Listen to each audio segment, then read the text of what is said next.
You're watching the Faithful Fan Talk Podcast with your host, the Noster. Featuring live takes, news updates, game reactions with real Lakers and 49ers fans. And now, time to get right into it with your host.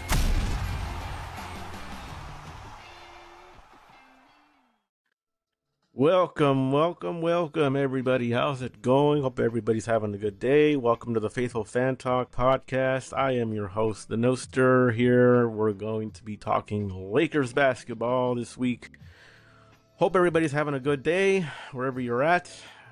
We're going to be talking some Lakers front office moves. Before I get into that nitty-gritty stuff, reminder to have you guys subscribe to the channel.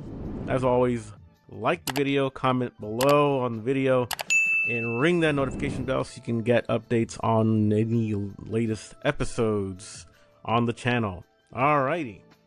So, the Lakers are continuing to reorganize the front office. And what do I mean by reorganizing? Well, it turns out that last Wednesday, the Lakers have laid off a good chunk of their front office and of employees.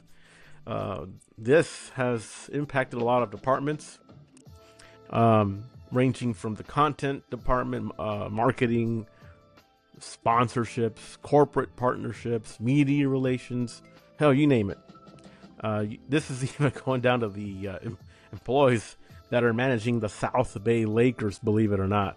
So, unfortunately, yes, there, of course, anytime you have layoffs, not a good thing. I mean, I've been laid off before. It's not a good thing. But, with the new ownership, with Mark Walter, this was going to happen. I mean, if you didn't see this coming down the pipeline, then obviously you need to understand how business works. When you bring in your new management, you're gonna assign people that you trust the most and run your organization, and you assign those people their respective positions. So I understand that with older management, you obviously had a way of running things. Hasn't really been successful since, you have the old regime under Jeannie Buss, Rob Pelinka. So now you're going to transition to a new type of architectural ownership. And I can understand why they made them. I mean, you obviously want to make sure that you guys are, that the Lakers are designating specific departments to people who have been known for years and years on how to run an organization. So now this $10 billion evaluation deal that happened last year was bound to start making its waves throughout the organization. Now, I'm just going to run over a list here that obviously this has not a whole lot of people know about these, and obviously some people don't even care. But I'm going to mention it only because I think it's important to know that the front office, if you have a successful front office, it's going to cascade down to your personnel, your scouting, your coaching, and it eventually goes down to the players. So if you don't have a good front office infrastructure, then what's going to happen is your organization is just going to crumble down to the ground. So this was a much needed refresh. And I know that it was, for a lot of fans out there, this was a sort of a Lakers bittersweet feeling to have, knowing that, Dr. Jerry Buss owned the organization for practically, what seems like decades, handed out to the Buss family. But unfortunately, the way's been sort of mismanaged, and you had your family drama, you needed to have to take the step to get the team back in the right direction, and it's much needed because obviously, you have NBA parity going on right now. You have Adam Silver, who's just loving the NBA life right now. He's got all these small market teams that are making it to the finals. I mean, you've had your Milwaukee Bucks, you've had your Phoenix Suns making it to the finals. You had now your you have Cleveland, who almost made it. You have New York, who's making it back to the finals with a rematch with San Antonio. And so you're getting this mix of fresh teams every single year competing for the chip. So the Lakers have not been back to the finals since 2020. That's now 6 years. So Lakers have always been considered like one of the top franchises to continuously be successful, and for us to not make it back to the championship round, obviously changes needed to be made. So I'm just going to list down right now a couple of new hires from the Lakers front office. Obviously, the Lakers recently added assistant general manager Rohan Ramadas, who was vice president of the New Orleans Pelicans. And obviously, I specified in my last episode that he's sort of like the rocket scientist type who's going to manage strategy and business. So you got Andrew Freeman, who's also hired as a consultant and transition advisor. He is the Dodgers president of baseball operations, as a matter of fact. They also hired Lon Rosen, who's hired as a president of business operations, who's going to replace Tim Harris. He fills the same role with the Dodgers. You have Michael Spetner, who's hired as chief strategy and growth officer. He's going to expand the Lakers brand globally. You have Farhan Zaidi, who's hired as a consultant and a special advisor.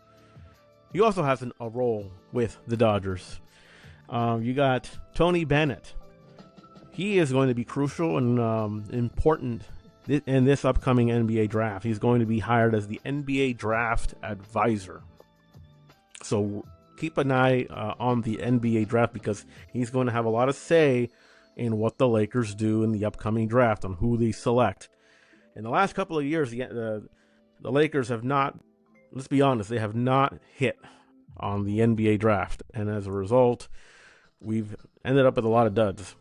And a perfect example of that, last year we had Dalton Connect. Never really connected with the Lakers. No pun intended, but Dalton Connect, who was drafted last year, obviously just did not work out.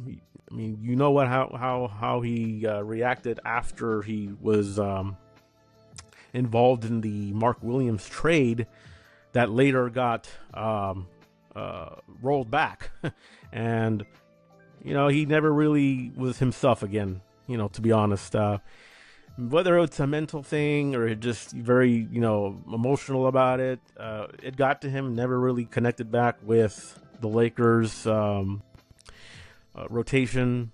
Didn't really find much playing time, and even when he did, it just was really not existent.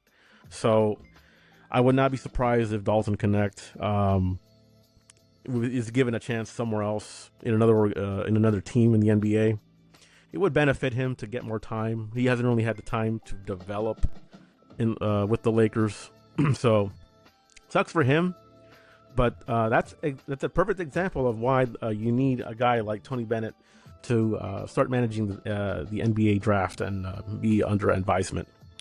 And of course, we have Orion Cantor, who was hired as the vice president of global partnerships.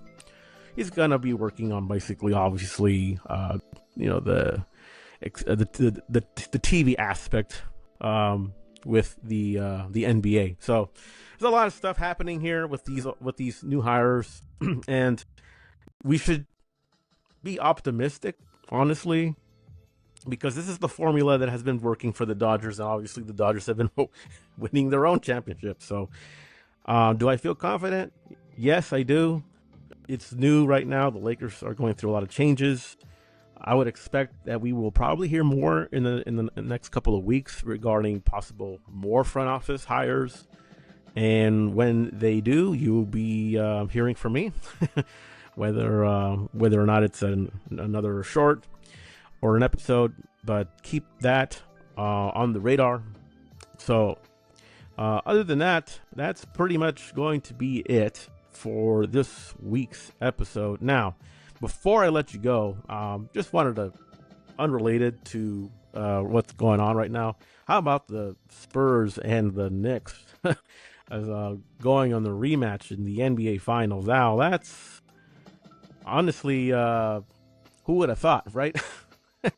Kind of sweet right now to know that the team that beat our ass in the semifinals, OKC, got beat by the San Antonio Spurs. So, honestly, I don't really have a favorite as to who will win. Well, I mean, you could say the Knicks probably, because they haven't won in quite a while. The last time they went to the finals was 1999, only to get I think they lost 4 games to 1 against San Antonio in the 99 NBA Finals. And then you had the Knicks in 94 play against the Houston Rockets in the NBA Finals. And obviously we know what happened there. I believe they also lost to Houston. Hakeem Olajuwon was obviously too much for Patrick Ewing and the Knicks. I believe it went down to 7 games in that series. So the Knicks have not won a championship in quite a while. So I'm kind of rooting for the Knicks to pull some kind of a miracle, storybook ending. But we'll see. Vic Wembanyama is going to be tough to deal with, and that team in San Antonio is just a force to be reckoned with on the defense. This should be a reminder to the Lakers that you gotta have to set. you have your bar that's set in the NBA. Obviously, you gotta find a way to get good in the draft. Get sign the right players in free agency.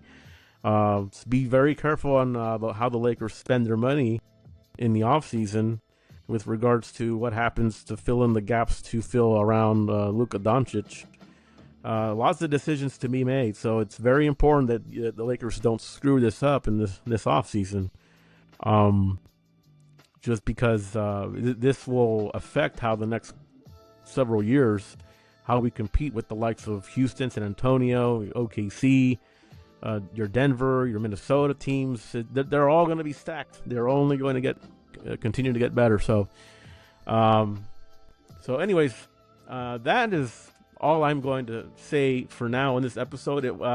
What are your guys' thoughts regarding the new front office hires? Do you like them? Do you hate them? Do you wish there was the old regime running things? Comment below in the video. Let me know your thoughts. As always, like the video, subscribe to the channel, and until then, we'll talk to you guys later.